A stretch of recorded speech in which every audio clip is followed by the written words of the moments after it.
सभी को जय श्री कृष्णा। ज्योतिष एकाग्र चैनल में ओम प्रकाश शर्मा आप सभी का हार्दिक स्वागत, हार्दिक अभिनंदन करता है। आज मुझे बड़ी प्रसन्नता हो रही है कि हमारे विद्यार्थियों जो ज्योतिष में रुचि रखते हैं उनके विशेष आग्रह पर सप्ताह में एक बार क्लास ले रहा हूं। तो आज हम सबसे पहले बात करते हैं जन्म पत्रिका का महत्वपूर्ण स्थान, जिसको हम लग्न स्थान कहते हैं। लग्न स्थान और लग्नेश का मजबूत होना, कमज़ोर होना, ये पूरा भविष्य आपके उस पर डिपेंड करता है। इसलिए आप इसको पूरी तरह समझना अनिवार्य है। इसको मैं विस्तार से बता रहा हूँ और इसलिए आप इस वीडियो को पूरा देखेंगे तो आपको लग्न अच्छी तरह समझ में आ जाएगा कि लग्न का क्या महत्व है।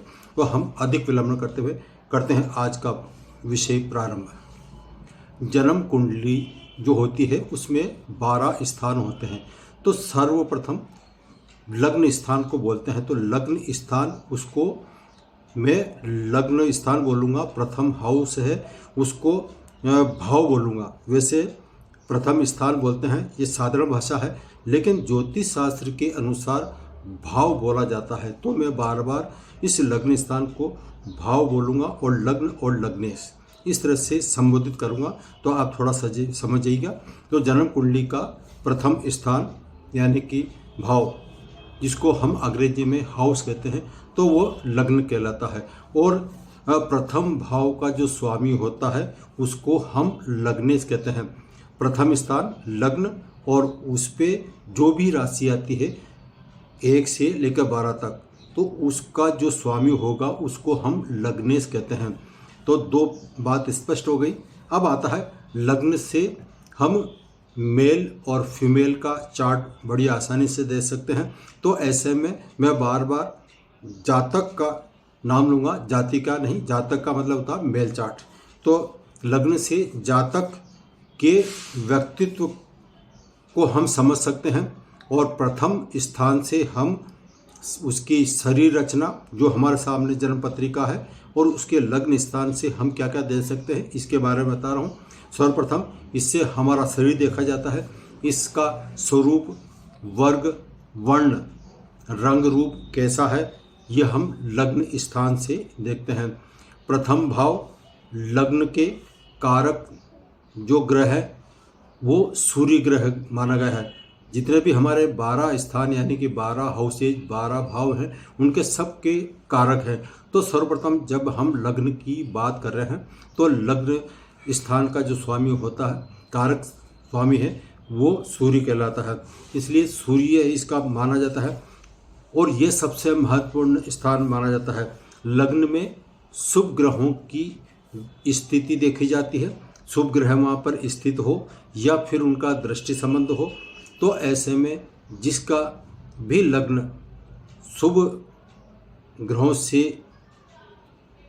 किसी भी प्रकार में शुभ अवस्था में हो, या तो लग्न स्थान पर शुभ ग्रह स्थित हो या फिर लग्नेश जहाँ पर बैठा है वो शुभ स्थान पर बैठा हो, या फिर लग्न स्थान को शुभ ग्रह देख रहे हों, तो ऐसे में ये लग्न अति उत्तम माना जाता है और इसमें उसके स्वास्थ्य पर प्रभाव पड़ता है। तो उसका स्वास्थ्य सही रहता है यदि लग्न में शुभ ग्रह हो या फिर लग्न में शुभ ग्रह देख रहे हो, तो यह भाग्य से में अधिक बढ़ोतरी करता है। जीवन के प्रत्येक क्षेत्र में ऐसा जातक हमेशा सफलता प्राप्त करता है। साथ ही साथ लग्नेश का भी इसमें महत्व है। तो ये तो लग्न की बात हुई। लग्नेश जिस स्थान पर बैठता है, जो शुभ स्थान है वो केंद्र है, 1, 4, 7, 10वां स्थान, इसको हम केंद्र स्थान कहते हैं। और त्रिकोण स्थान की जब बात आती है वहाँ लग्न स्थान को ये भी त्रिकोण में आता है। इसके अलावा जन्म पत्रिका का जो त्रिकोण बना हुआ है, 5वां स्थान और 9वां स्थान, ये त्रिकोण भाव कहलाता है। तो ऐसे में शुभ लग्नेश जीवन के प्रत्येक क्षेत्र में सफलता देता है और सफलता दिलाने में सहायक होता है। लग्नेश को हम लग्नेश के बल के आधार पर जातक अपने लेवल पर कार्य करता है और नई नई ऊंचाइयों को वो छूता जाता है हासिल करता है। और फल दीपिका जो है कि हमारी ज्योतिष शास्त्र की पुस्तक है मशहूर फल दीपिका, तो फल दीपिका के अनुसार यदि लग्नेश मजबूत अवस्था में हो, बली अवस्था में हो, तो ऐसा जातक प्रसिद्ध होता है और वो धनवान होता है। और यदि लग्नेश कमज़ोर है तो या पीड़ित है तो जातक जीवन में अनेक समस्याओं से वो घिरा रहता है।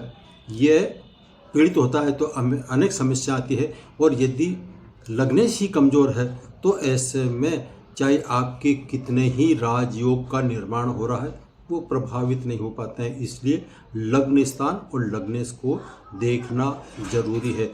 अब ये लग्नेश की बात चली है तो लग्नेश यदि उसके साथ साथ दो दो राशियाँ होती है, तो जैसे मेष राशि है तो मेष राशि ये काल पुरुष की कुंडली कहलाती है। तो मेष राशि से 8वें स्थान पर 8वीं राशि वृश्चिक राशि आती है।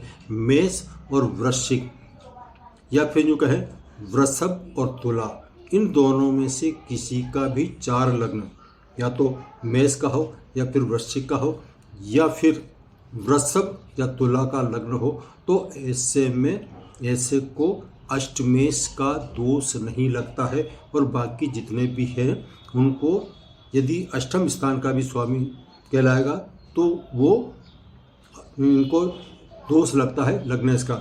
इसलिए लग्नेश पीड़ित है तो जीवन में परेशानी बढ़ती है। हमारे पाराशर ऋषि के अनुसार जो है लग्नेश शुभ स्थिति में होकर यदि केंद्र या त्रिकोण, जैसा कि मैंने बताया था कि केंद्र किसे कहते हैं और त्रिकोण किसे कहते हैं, इनमें स्थान पर स्थित हो तो ऐसा जातक का जीवन अच्छा निकलता है। और लग्नेश यदि लग्नेश का मतलब मैंने बताया था लग्न स्थान का स्वामी जो नंबर 1 है जिसकी हम चर्चा कर रहे हैं, तो यही लग्नेश यदि जन्म पत्रिका के 6, 8वें और 12वें स्थान पर स्थित हो तो ऐसे में वो अनेक परेशानियों का कारण बन सकता है। यदि लग्नेश इन भावों में अशुभ अवस्था में हो और शुभ ग्रहों की दृष्टि नहीं पड़ रही हो तो ऐसे में यह लग्नेश अपने शुभ रिजल्ट देने में कारगर नहीं होता है, प्रभावित नहीं हो सकता है। जहाँ तक कि उम्र कम होती है इस ऐसी स्थिति में, या फिर संतान की कमी हो सकती है, संतान से संबंधित परेशानियाँ हो सकती है यदि लग्न 6, 8, 12 में स्थित हो। इसके अलावा शुभ ग्रहों की या तो दृष्टि या युति नहीं हो तो ऐसे में ऐसे जातक की उम्र कम या फिर संतान विलंब होना या संतान से संबंधित कष्ट होना ये माना जाता है। तो प्रथम भाव यदि पाप करती योग में, तो पाप करती योग क्या होता है, लग्न जो होता है उसमें कम से कम 3 ग्रह ऐसे स्थित हों। जैसे लग्न में बुध बैठा हुआ है तो बुध से दूसरे स्थान पर, यानी लग्न से दूसरे स्थान पर और लग्न से 12वें स्थान पर यदि कोई ग्रह हो, इन 2 ग्रहों के बीच में लग्न पर जो ग्रह बैठा हुआ है उसको हम पाप करती बैठता है। तो पाप करती यानी कि पापी ग्रह बैठा हो। जैसे फॉर एग्जाम्पल यदि जन्म पत्रिका के प्रथम स्थान पर 3 लिखा हुआ है या 6 लिखा हुआ है तो इसको हम लग्न स्थान कहेंगे और लग्नेश कहेंगे और इसका स्वामी बुध होता है। अब बुध यदि प्रथम स्थान पर स्थित हो, इसके अलावा बुध तो है ही, इसके अलावा जन्म पत्रिका के दूसरे स्थान पर और 12वें स्थान पर पापी ग्रह आपके शनि, राहु, केतु इनमें से कोई भी हो तो ऐसे में पापी ग्रह बैठने के कारण ये पाप करती योग का निर्माण होता है। पाप करती निर्माण के कारण ऐसे जातक का स्वास्थ्य अच्छा नहीं कहा जा सकता है, अपने जीवन में वो सफल नहीं हो सकता है। व्रत पाराशर जो है उसका होरा शास्त्र के अनुसार लग्नेश केंद्र, जैसा कि मैंने बताया था 1, 4, 7, 10 और त्रिकोण 1, 5, 9 में स्थित लग्नेश बुध ग्रह हो, गुरु हो, शुक्र हो तो ऐसे में ऐसे लग्नेश या तो बुध हो, गुरु हो या फिर शुक्र हो, इनमें से कोई भी एक यदि त्रिकोण या केंद्र में बैठता है तो ऐसे में ऐसा जातक का स्वास्थ्य उत्तम कहलाता है, वो निरोगी रहता है, धनवान होता है और जो भी कार्य करता है उसमें अधिकतर उसको सफलता मिलती है। आइए अब हम बात करते हैं प्रथम स्थान के लग्न जो है उसके कारक तत्व के बारे में चर्चा कर लेते हैं। लग्न से हम शरीर का विचार करते हैं। यहाँ शरीर का अर्थ है संपूर्ण देह, ऊपर से लेकर नीचे तक का जो हमारा शरीर रचना है, बॉडी जिसको बोलते हैं, वो प्रथम स्थान से ही हम ज्ञात कर सकते हैं। ऐसे जातक का लग्न स्थान जो है उससे हम उसकी लंबाई देख सकते हैं, यानी कि कद और काठी को देख सकते हैं, उसके आकार को देख सकते हैं, उसकी आकृति को देख सकते हैं और उसके रूप रंग को देखते हैं। स्वास्थ्य लाभ कैसा रहेगा ये हम लग्न स्थान से ही ज्ञात करते हैं। स्वास्थ्य में गिरावट यानी स्वास्थ्य में गिरावट होना, अधिकतर बीमार होना, यह लग्न और लग्नेश पर निर्भर करता है।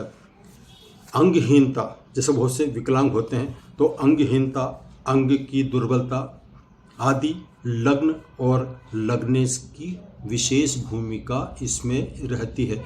जब मैंने आपके सामने इस बॉडी की यानी कि शरीर की बात करी है तो अब इसमें थोड़ा सा और मैं विस्तार से बताता हूँ। प्रथम स्थान से हम हमारे मुख यानी कि प्रथम स्थान से हमारे सिर को देखते हैं।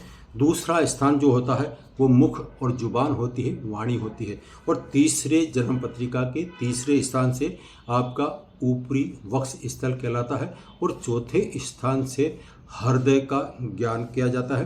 पांचवें स्थान से कुक्षी और छठे से कटी और सातवें से बस्ती, आठवें से जनेंद्रिया और नौवें स्थान से जंघा और 10वें स्थान से घुटने, 11वें स्थान से पिंडलियाँ और 12वें स्थान से हम आपके दोनों पैरों के बारे में आसानी से जान सकते हैं। तो ये हुआ बॉडी के कौन से पार्ट्स कौन से स्थान से संबंधित कहलाते हैं, ताकि यदि आप किसी की बीमारी के बारे में जानना चाहते हैं तो ये इसमें सहायक होता है। लग्न से हम उसके जन्म स्थान के बारे में ज्ञात कर सकते हैं। लग्न और लग्नेश दोनों स्थिति को देखते हुए आप बड़ी आसानी से बता सकते हैं कि इस जातक का जन्म किस जगह पर हुआ है, आप बता सकते हैं और इस पर विचार किया जाता है।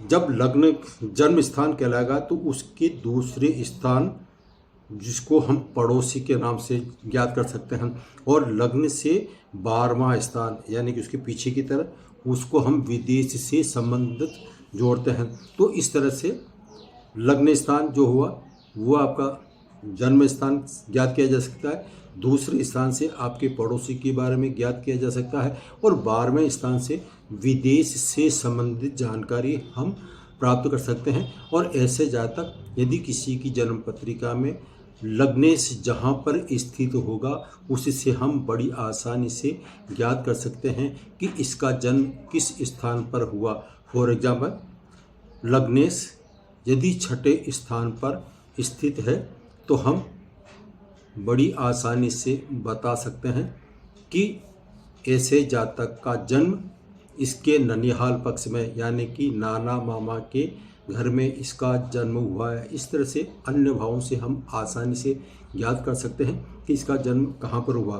तो ये नींद आना, जो हम गहरी नींद पर सोते हैं उसको और स्वप्न को हम प्रथम स्थान से ज्ञात करते हैं। प्रथम स्थान हमारी गहरी निद्रा को दर्शाता है और यदि किसी के निद्रा यानी कि नींद में बाधा आती है, बहुत सौ को नींद नहीं आ पाती है, तो जन्म पत्रिका के 12वें स्थान से हम बड़ी आसानी से ज्ञात कर सकते हैं कि इसको नींद क्यों नहीं आती है। ये 12वां स्थान कहलाएगा और गहरा नींद का आना यह आपके लग्न स्थान को संबोधित करता है। आत्मविश्वास, यदि हम किसी जातक के आत्मविश्वास आत्मबल की बात करते हैं तो ये आपका लग्नेश जितना मजबूत होगा उतना ही आपका आत्मविश्वास आत्मबल मजबूत होगा। और यहीं पर यदि लग्न कमज़ोर है और लग्नेश भी पीड़ित अवस्था में है तो ऐसे व्यक्ति को जो भी कार्य करता है उसका आत्मविश्वास, आत्मबल बहुत ही कमज़ोर होता है, वो डरपोक किस्म का हो सकता है, डिप्रेशन अवस्था में आ सकता है ऐसा व्यक्ति। इसलिए हम लग्न से इन स्थानों को भी ज्ञात कर सकते हैं। संपूर्ण शरीर की त्वचा, इसके अलावा बहुत से व्यक्तियों को आपने देखा होगा कि सूरजमुखी वाले व्यक्ति नजर आते हैं, तो ये भी हम लग्न स्थान से ही ज्ञात कर सकते हैं। इस प्रकार लग्न से हम जातक की आत्मा, शरीर और मस्तिष्क पर विचार कर सकते हैं और लग्न से ही इसे किया जा सकता है।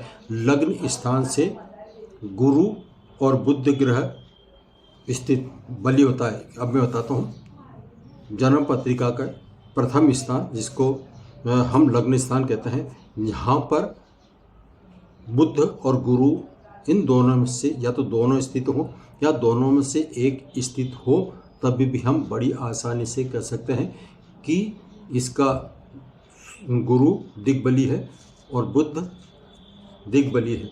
तो ये हुआ हमारे जन्म स्थान की जानकारी, रूप, रंग, शरीर का जो है सारी जानकारी मैंने आपको दी। लग्न और लग्नेश आपको समझ में आ गया हो, तो इसलिए लग्न और लग्नेश का हमारे जन्म पत्रिका में मजबूत होना अनिवार्य है। इसी से हमारे जो अनेक प्रकार के योग होते हैं, राजयोग हुआ, धन योग हुआ, वो सारा इसी पर डिपेंड करता है। इसलिए आप जब भी जन्म पत्रिका हाथ में आए तो सबसे पहले लग्न और लग्नेश की स्थिति देखें, उसके बाद में ही अगला कदम उठाएं। आज इतना ही, फिर मिलेंगे नए विषय और नए सब्जेक्ट के साथ। यदि आपकी और अन्य भावों की जानकारी चाहिए तो मैं आपके आग्रह पर लग्न स्थान से दूसरा स्थान जो आता है उसके बारे में चर्चा करूंगा। विस्तार से आपको धीरे धीरे सब बताता जाऊंगा। आज इतना ही, मैं अपनी वाणी को विराम दे रहा हूं। सभी को जय श्री कृष्ण।